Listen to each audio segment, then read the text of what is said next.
Hi, my name is Bella Gomez, and today I will be talking about Ruby Franke, who is also known as 8 Passengers on YouTube.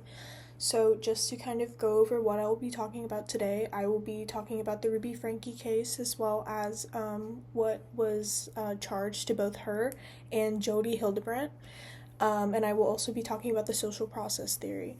And I have notes on to the side of me, and then I also have another split screen, so that's what I will be looking at as well if you see me looking off to the side. So just to kind of go over what the case was about, so in 2023, Ruby Franke and Jodi Hildebrandt were both charged with aggravated child abuse. The 12-year-old son was recorded on 2 different Ring cameras where he escaped from Jodi's house. He had duct tape and saran wrap on both of his wrists and both of his ankles. He explained to police officers and the EMS that he was chained down to weights and that he also had handcuffs placed on him, which is why there was a bunch of open wounds underneath the saran wrap and the duct tape. And after they had tended to the child at the man that called 911's house, they eventually went to Jodi's house to go search the area, and they ended up finding their 9-year-old daughter in there, which was the sibling of the 12-year-old. They ended up finding her as well in the house, and she was unresponsive the entire time. She wouldn't speak to them, to the officers, and she was just very scared. She was in a closet, kind of hidden away. And just to kind of introduce what the social process theory is, the social process theory is the theory that criminal behavior is learned through interactions with other people. So another thing that also goes into this is the differential association. So this is just learning these types of actions or behaviors from people that we're closest with. So this could be a friend, a family member, just depending on the circumstances. It's just the people that you normally spend a lot of time with. You can learn certain behaviors from these individuals. And this also has to do with the social settings, as I just mentioned. So if it's like in school, for example, you learn a specific behavior from one of your friends, or in a job, you learn how to do something specific just based on the environment that you're in. And another thing that ties into the social process theory is social learning, which is behavior that is reinforced by rewards and punishment in these settings.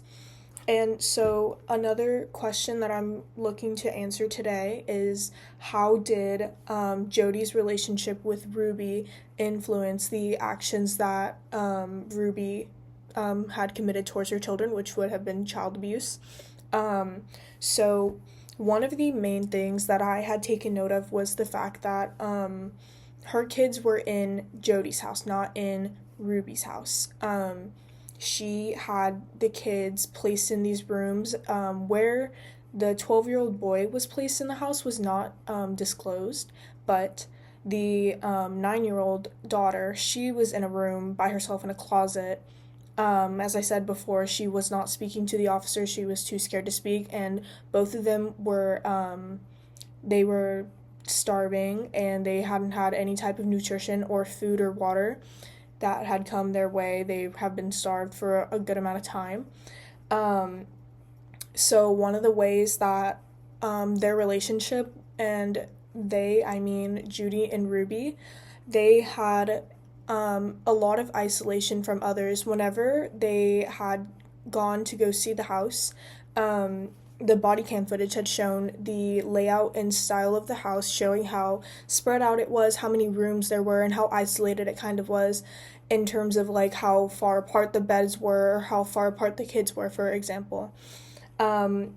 Another thing that kind of influenced this for Ruby's actions would be the closeness between the two. So since the social process theory has to do with learning behaviors from those who are closest to you, it could be that she learned these actions and had the resources provided from Judy, I'm sorry.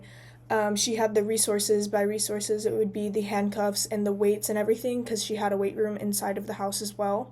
So that just became normalized, like it wasn't questioned, because she already had the materials being provided by Judy to Ruby. So all of these things were normalized for her, so she didn't think twice about it before even before harming her kids. And another point would be just the online and social media aspect of it, since Ruby Franke was a very large content creator on YouTube, which was the 8 Passengers channel. She was a family vlogger.